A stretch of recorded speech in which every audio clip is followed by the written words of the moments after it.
In this quick video, I'm going to tell you about the card deck you get with Enderain and how to use it. So, the card deck that you get with the game has a variety of different cards in it. Let's just start at the bottom of the deck. You get 8 wild cards. 2, 3, 4, 5, 6, 7, 8. Now, with these, you put one per player into the deck. So if it's a 2-player game, you'll shuffle 2 wild cards into the deck. So there would be a maximum of 4 shuffled into the deck at the start of the game if you've got a 4-player game, which leaves 4 additional wild cards. These are used if you've got a tactics specialist. So if one of your characters has got the role of tactics specialist, then at the start of the game, you add a wild card to your hand. Next, you get 2 event cards. These are optional cards that you can use to trigger your own events in the game. Although when we release the first campaign supplement next summer, be a generic event table included and event triggers for the campaign story as well. So if you're not going to use events, then you don't need to use the cards. But if you do, then you'll shuffle 1 or 2 of the cards in. If it's a 1 or 2 player game, you shuffle both in. If it's a 3 or 4 player, you just shuffle 1 in, so that you get roughly the same chances of getting an event. They have an initiative order, so you could play them during an initiative. So it would still trigger the event, but you can play them as an initiative card, and they do have refresh icons. So some of the cards, including all of the wild cards, have a refresh icon. When you play a card during the game that has a refresh icon, you immediately pick another card from the deck and add that to your hand. So the other cards you get in the deck are the general cards, and they all have initiative values on the top, and there are several different types. So let's put them out. As you can see, and that direction. Okay, so there are 4 types of general card. So you've got initiative order on each card. Lowest numbers go first, highest numbers are worse and go last. So if you play the card with a 1 on, you're going first in the turn. This is the worst type of card. It's got a high initiative order, no refresh icon, and it's not got a special effect that you can play in the game either.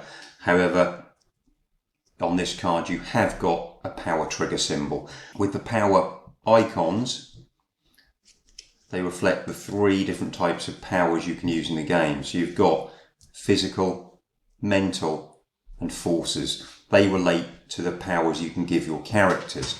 Now, you can only play a power when you use that card in initiative. So say you wanted to trigger a forces power that turn because you felt it was the right time to use it, and you only had 1 card with a forces skill on it, then you would play that card as your initiative card. And for the whole of that turn, that will be in play if you want to use it. The wild cards allow you to immediately trigger the use of any power. That's why they've got all 3 icons. So you can play wild and I'll say, right, my captain's using his special power.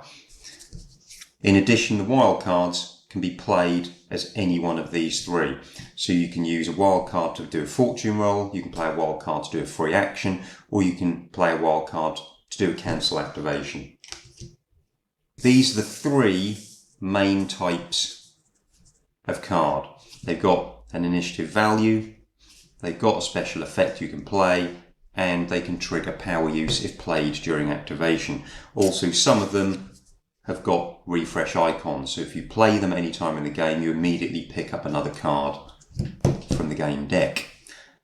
So, fortune roll. When you play a fortune card at any time, it allows you to immediately re-roll any roll you've just done. So if you're fired and you don't like it, you can immediately pick up all the dice and re-roll them. If you fail a nerve test, you can pick up the dice and re-roll that. But obviously, you could get a worse result. The second type of card is the free action. This can be played before or after any action. So that also means that they can act as an interrupt. So if you've got an opponent who's activated a character and they're going to take their 2 actions they get during activation, and they say, I'm going to activate that character, you could say, right, before you activate, I'm going to do this. So you play the free action and you shoot at them or you move. Or they say, right, my first action is I'm going to move, and you say, right, end of your first action, I'm playing a free action. So it allows you to interrupt your opponent's turn, or you can play them on your own characters during your own activation or at any time. So any time after or before any action in the game, you say, I'm playing a free action. Yeah, so if you've got 2 of them in your hand, then you could string them together. So you could activate and get your 2 actions, and you say, right, I'm going to do another free action, and then do that, and then do another free action. There's no limit to how you use the free actions. It's just a case of how many you have, and obviously once they've gone, you're probably unlikely to get them back. So saving the free actions for key moments in the game can be decisive. And the third type of card is cancel activation. That allows you to cancel one opposing character's activation. That includes NPCs. So as soon as your opponent in the game says, right, I'm going to activate this character, you can say, no, you're not. They then lose that activation and it moves on to the next. Or if you roll the NPC dice and a certain class of NPC is going to act, when you get to the one that you don't want to act, you say, right, well, I'm playing that to cancel that NPC's activation. So those are the different types of cards you get in the deck and what they do. So if you aren't using events in your game, you just take them out. They just go. You don't have to use them. But we'll put them in, one, because they're a handy trigger for people to trigger events in the game. So if you've designed a scenario where you want something to happen, potentially, or you've got your own campaign going, and it's like, if we get an event card, it triggers this campaign event, then they're a perfect way of doing it with randomization. So next, we're going to talk about how you use cards in the game. At the start of the game, each player is dealt 4 cards. So a solo game, you just pick 4 cards. And that forms your starting hand. And from that, you can see what you're going to play as your initial initiative card. So at the start of a game, everyone has to simultaneously play an initiative card to define the order of activation in the first game turn. If you've got NPCs in the game, then you always pull their card first. So you can see that's initiative order 22. Okay, so that's their initiative order. Do I want to go before or after? Well, every single activation card I've got is lower. So I'm going to go before them, whatever. So it's then about priorities. So free actions are very handy. So I want to keep those. Fortune rolls are good, but I've got 2 of them and they're refresh icons. Okay, so I'm going to use that one because it's 18, it's a middling of activation, and I want to refresh. So I'll play that for my starting initiative card, and that allows me to draw another card by refreshing it into my hand, which gives me 3 free actions, which is fantastic.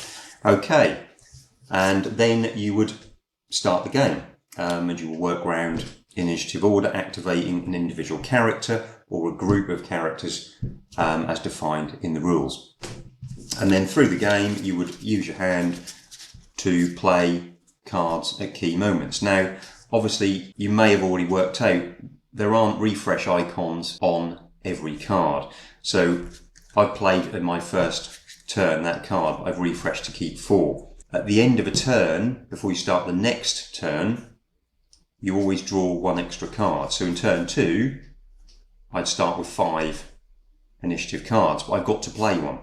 So, okay, well, I want to keep a good hand, so I'm going to play that fortune roll as my initiative, number 6, and I refresh again. So you're keeping a good hand, but maybe you're not, because the card I've just pulled, initiative order 26, no special effect. So I've actually weakened my hand by doing that. So it's about hand management, it's about pulling cards at the right time. Usually it's about having a cancel activation and a couple of free actions towards the end of the game where you need to get out of trouble or stop an opponent doing something when your character's getting weakened, or maybe one character goes down and someone's coming to put a bullet in their head, then that's when you want to maybe use a cancel activation to stop them. Or if you haven't got that, you could play 2 action cards to get them to stand up. As I said at the start, the only other consideration you've got is when you want to play the power icons. That will also feed into your hand management. Power use is rare in the game. I don't want people to think that if you're not using your powers, it's like, oh no, we're not using this part of the game. They are powerful skills, but they usually only come into play once, maybe twice in the game at a key moment, because you have to look at that icon and you have to have the icon and you have to be able to play it at the right time to use the skill. But when you have that in play, they can be powerful. Look at the list of powers and you'll see they do have good effects for the characters who have special powers. So that is the initiative card deck. That's how you use it in a game of Enderain. Thanks for listening.